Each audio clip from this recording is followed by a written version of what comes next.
प्यारे बच्चों, आज हम लाए हैं आपके टूमी की कहानी का पार्ट 2। कहके से टूमी और उसके दोस्तों ने खिशक साली के दिनों में जंगल के जानवरों की मदद की। तो चलते हैं हम आज की कहानी की तरफ। जंगल की खामोशी थी। कई हफ्तों से बारिश न होने के बाद जंगल का हुस्न मान पड़ने लगा। जहां कभी हरी भरी घास का कालीन बिछा था, अब वहां जमीन पर दरारें पड़ गई थीं। झरने का शोर अब सरगोशी में बदल चुका था और परिंदों के गीतों की जगह खामोशी ने ले ली थी।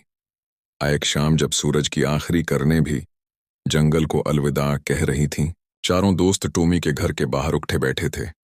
किस ने फिक्रमंदी से कहा, दोस्तों, अगर कल तक बारिश ना हुई तो नदी मुकम्मल तौर पर खशक हो जाएगी। हमारे बच्चे और बूढ़े बहुत परेशान हैं। लोमड़ी, जो आम तौर पर हर मसले का चालाकी से हल निकाल लेती थी, इस बार खामोश थी। आस की आंखों में एक अजीब सी गहरी फिक्र थी, जैसे वो किसी पुराने वाक़े को याद कर रही हो।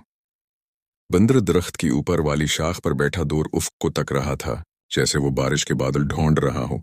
आस के हाथों में पतों की एक माला थी जिसे वो बेचैनी से मोड़ रहा था। टॉमी ने उठकर कहा, हमें कुछ करना होगा। सिर्फ बातों से पानी नहीं मिले। कहां से क्या हम सब मिलकर कोई रास्ता नहीं निकाल सकते? हमारी दोस्ती ने हमें सिखाया है कि मिलकर हम हर मुश्किल पर काबू पा सकते हैं। अगले दिन सुबह होते ही चारों दोस्त जंगल के सबसे बुजुर्ग जानवर हाथी दादा के पास पहुंचे। हाथी ने अपनी लंबी सोंड से टॉमी को सलाम किया और कहा, तुम्हें देखकर लगता है कि जंगल में अब भी उम्मीद की किरण बाकी है। तुम चारों की दोस्ती पूरे जंगल के लिए मुशल रहा है। पर किसने एहतराम से पूछा, दादाजान, क्या आपको कोई ऐसी जगह मालूम है जहां हम पानी हासिल कर सकें? हमारी नदी तो मुकम्मल खशिक होने वाली है। हाथी ने गहरी सोच में डूबे हुए कहा, मेरी जवानी में एक बार ऐसा ही कैट पड़ा था। हमने पहाड़ों के पीछे चांदी की झील से पानी लाया था, लेकिन रास्ता भूल गया हूं। बस इतना याद है कि वो रास्ता सोने के परिंदे की मूर्ति से शुरू होता है। वह मूर्ति किसी जमाने में इस जंगल के बानियों ने बनाई थी। यह सुनकर लोमड़ी की आंखों में चमक आई। सोने के परिंदे की मूर्ति? वो तो जंगल के शमाली कोने में है। मैंने छोटेपन में वहां से खेलती हुई देखा था। मेरे दादा ने कहा था कि यह मूर्ति किसी कमशदा खजाने की तरफ रास्ता बताती है। मूर्ति के पास पहुंचकर उन्होंने देखा कि उसके नीचे एक पुराना पत्थर है जिस पर अजीब इलामतें बनी हुई हैं। इस पत्थर पर वक्त के साथ साथ काई जम गई थी, लेकिन इलामतें अब भी साफ दिखाई दे रही थी। बंदर ने चालाकी से कहा, यह तो कोई नक्शा है। लगता है ये हमें झील तक ले जाएगा। देखो, यहाँ दरख्त हैं, पहाड़ हैं और ये लकीरें शायद नदियां हैं। नक्शे को पढ़ना आसान नहीं था। आस पर बने हुए दरख्त, पहाड़ और नदियां अब बदल चुकी थीं। टूमी ने कहा, हम सब मिलकर उसे समझ सकते हैं। रकस सूंघ सकता है, बंदर ऊपर से देख सकता है, लोमड़ी अलामतें समझ सकती है और मैं हिम्मत बंधा सकता हूं। रात भर की मेहनत के बाद उन्होंने नक्शे को समझ लिया। झील तक पहुंचने के लिए उन्हें 3 खतरनाक मकामात से गुजरना था। गहरी खाई जहां जमीन फट गई थी, जाले वाला जंगल जहां बड़ी मकड़ियां रहती थीं, सांप की वादी जहां पुराना सांप राज करता था। पहली रुकावट गहरी खाई के सामने पहुंचकर सब हैरान रह गए। नीचे इतनी गहराई थी कि धंध ही दिखाई दे रही थी। खाई के पार जाने का कोई रास्ता नहीं था। लोमड़ी ने कहा, हम दरख्तों की लकड़ियों से पल बना सकते हैं, लेकिन याद रखना, ये पल मजबूत होना चाहिए। हम में से किसी को भी नीचे नहीं गिरना है। सबने मिलकर काम शुरू किया। बंदर ने अपनी फिरतीली चालाकी से मजबूत लकड़ियां तोड़े, हर किसने अपनी ताकत से उन्हें खींचा। टूमी ने अपने नर्म हाथों से रस्से बांधे और लोमड़ी ने हर लकड़ी को एहतियात से जोड़ा। काम करते वक्त टूमी ने कहा, क्या आपको याद है जब हम पहली बार मिले थे, हम एक दूसरे पर भरोसा नहीं करते थे। अब हम एक दूसरे की जिंदगियों की जिम्मेदारी ले रहे हैं। जब पल तैयार हो गया तो वो सब के सब एक दूसरे को देखकर मुस्कुराए। इनकी आंखों में फख्र था, न सिर्फ पल बनाने का बल्कि एक दूसरे पर एतमाद करने का। दूसरी रुकावट जाले वाला जंगल में दाखिल होते ही उन्हें अजीब सी आवाजें सुनाई दें। हर तरफ सफेद जाले फैले हुए थे और हवा में एक प्रसरार सी घंटी बज रही थी। दरख्तों के दरमियान बड़े बड़े जाले लटक रहे थे जिनमें कीड़े मकोड़े फंसे हुए थे। तरकुस ने कहा, मुझे ये जगह पसंद नहीं आ रही। यहाँ कुछ गलत है। हवा में एक अजीब सी बो है, खतरे की बो। लोमड़ी ने कहा, हम बहुत एहतियात से आगे बढ़े।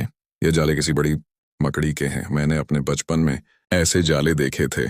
आतने मैं एक बड़ा सा जाला उनके ऊपर गड़ता दिखाई दिया। लोमड़ी ने चलाना चाहा लेकिन उसका मुंह बंद हो गया।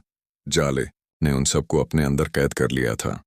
जब वो होश में आए तो खुद को एक बड़े से जाले में जकड़ा हुआ पाया। एक बड़ी सी फरासरार मकड़ी उनकी तरफ बढ़ रही थी। मकड़ी के आठों पैर लंबे और खौफनाक थे और उसकी आंखें सरख थीं। मकड़ी ने धीमी आवाज में कहा, कौन हो तुम और तुमने मेरी जमीन पर क्यों कदम रखा? कोई भी यहां से जिंदा नहीं जा सका। टूमी ने हिम्मत जमा की और कहा, हम जंगल से आए हैं। हमारे दोस्त, हमारे घर वाले प्यास से मर रहे हैं। हम चांदी की झील से पानी लेने जा रहे हैं। हमें माफ कर दें, हमने आपकी जमीन पर बगैर इजाजत कदम रखा। गड़ी ने अपने जाले को मजीद मजबूती से किसा और कहा, तुम सच कह रहे हो। मैं तुम्हारी आंखों में झूठ नहीं देख रही। मैं तुम्हें जाने दूंगी, लेकिन इस शर्त पर कि तुम में से एक यहां रहे। मेरे पास बहुत तन्हाई है, मुझे किसी की कंपेनियनशिप चाहिए। यह सुनकर सब खामोश हो गए। फिर एक सोच रहा था कि कौन रहेगा, तब रक्स ने कहा, मैं रहूंगा। तुम लोग जाओ और पानी लेकर आओ। मैंने हमेशा तुम्हारी दोस्ती को सबसे ज्यादा अजीज रखा है। अब मैं तुम्हारी खातिर ये कुर्बानी दे सकता हूँ। टूमी की आंखों में आंसू आ गए। लोमड़ी और बंदर भी रोने लगे, लेकिन वो जानते थे कि यही एक रास्ता है। मकड़ी के जाल से आजाद होकर तीन दोस्त तीसरे और आखिरी मकाम सांप की वादी में दाखिल हुए। यहाँ हर तरफ पत्थर के बत थे और एक बड़ा सा सांप दरमियान में लेटा हुआ था। सांप की जसामत इतनी बड़ी थी कि वो दरख्तों को ढांप रहा था। सांप ने हंसकारा मारी, रोको, आगे कोई नहीं जा सकता। यह मेरी जमीन है और मैं किसी को गुजरने नहीं देता।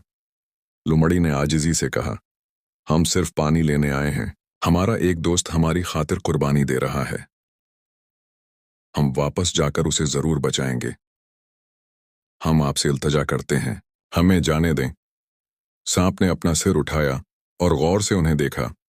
आस ने कहा, तुम्हारी आंखों में सच्चाई है। मैं तुम्हें जाने दूंगा, लेकिन याद रखो और तुम्हारे पास सिर्फ एक दिन है। अगर वापस न आए तो तुम्हारा दोस्त हमेशा के लिए पत्थर का बन जाए। काट, मेरे पास ये ताकत है। जब वो झील के किनारे पहुंचे तो उनकी आंखें चमक उठीं।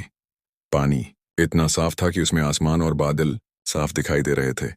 झील के दरमियान में एक छोटा सा जजीरा था जहां एक अजीब सी रोशनी चमक रही थी।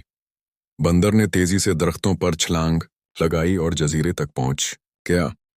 वहां उसे एक खूबसूरत कंटेनर मिला जिस पर लिखा था, सिर्फ सच्ची दोस्ती उसे इस्तेमाल कर सकती है, झूठे दिल वाले उसे छू भी नहीं सकते। जब इसने कंटेनर उठाया तो वो खुद ब खुद पानी से भर गया। कंटेनर के अंदर से एक रोशनी निकलती थी, जैसे उसमें कोई जादू हो। टूमी ने कहा, ये कंटेनर हमारे लिए है। हमारी दोस्ती सच्ची है, इसलिए ये हमारे लिए काम कर रहा है। अब इनके पास वक्त कम था। उन्हें तीनों खतरनाक मकामात से वापस गुजरना था और रक्स को बचाना था। सांप की वादी से गुजरते वक्त सांप ने इन्हें रोका। तुम वापस आ गए। मैंने सच्चे दोस्त देख लिए। तुम अपने दोस्त को बचाने के लिए वापस आए हो। तुम्हारे लिए एक तोहफा। ये रास्ता अब हमेशा के लिए खुला रहेगा। तुम्हारे जंगल वाले कभी भी यहां से पानी ले जा सकते हैं। जाले वाले जंगल में पहुंचे तो मकड़ी रक्स को छोड़ चुकी थी। आस ने कहा, तुम्हारी दोस्ती ने मुझे अपना रवैया बदलने पर मजबूर कर दिया। तुम सब आजाद हो। तुम्हारे दोस्त की वफादारी ने मुझे यकीन दिलाया कि सच्ची दोस्ती मौजूद है। जब वो पानी लेकर जंगल वापस पहुंचे तो सारे जानवर खुशी से नाचने लगे।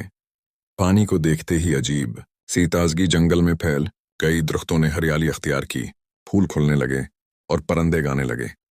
हाथी दादा ने कहा, तुमने न सिर्फ पानी लाया हो, तुम उम्मीद लेकर आए हो। तुमने साबित किया कि सच्ची दोस्ती हर मुश्किल को आसान बना देती है। तुम चारों ने पूरे जंगल को सिखाया है कि मिलकर रहना क्या होता है। उस वाकये के बाद मकड़ी और सांप भी उनके दोस्त बन गए। अब जंगल के तमाम जानवर मूलजल कर रहने लगे। चांदी की झील का रास्ता हमेशा के लिए खुल गया और जंगल में फिर कभी पानी की किल्लत न हुई। मकड़ी ने अपने जालों से खूबसूरत डिजाइन्स बनाने शुरू किए और सांप ने वादी को अमन का गहवारा बना दिया। अब वहां कोई खतरा नहीं था, बल्कि एक खूबसूरत मंजर था। टूमी ने एक दिन अपने तमाम दोस्तों को जमा करके कहा, हमने इस सफर में सीखा कि सच्ची दोस्ती में कुर्बानी देने को तैयार रहना, एक दूसरे पर एतमाद करना, मुश्किल वक्त में हिम्मत न हारना, दूसरों को माफ करना, हमेशा एक दूसरे का साथ निभाना, उम्मीद नेवर छोड़ना, दूसरों की मदद करना वफादार रहना, रकस ने कहा। मैंने सीखा कि सच्चा दोस्त वो है जो मुश्किल वक्त में साथ दे, लोमड़ी बोली। मैंने सीखा कि सच्ची दोस्ती में लालच के लिए कोई जगह नहीं होती, बंदर ने कहा। मैंने सीखा कि सच्चा दोस्त दूसरे के जज्बात का एहतराम करता है। प्यारे बच्चों, उम्मीद करता हूँ ये कहानी आपको पसंद आई होगी। अगर आप हमारे चैनल पर नहीं हैं तो हमारे चैनल को ज़रूर सब्सक्राइब कीजिए और बेल आइकन पर प्रेस कीजिए ताकि हर नई वीडियो सबसे पहले आपके पास आए।